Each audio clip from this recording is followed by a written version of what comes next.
Hello everyone, and today we are understanding difference between brain and mind.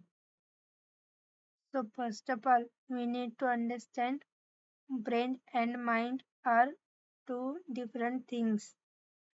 So brain is a physical organ and mind is function of brain. In short, brain is a hardware and mind is a software.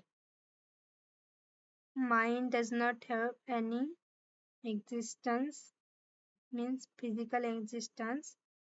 Brain has physical existence.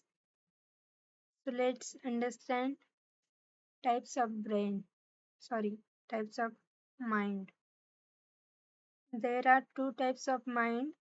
First one is conscious and subconscious. So let's understand it in deep.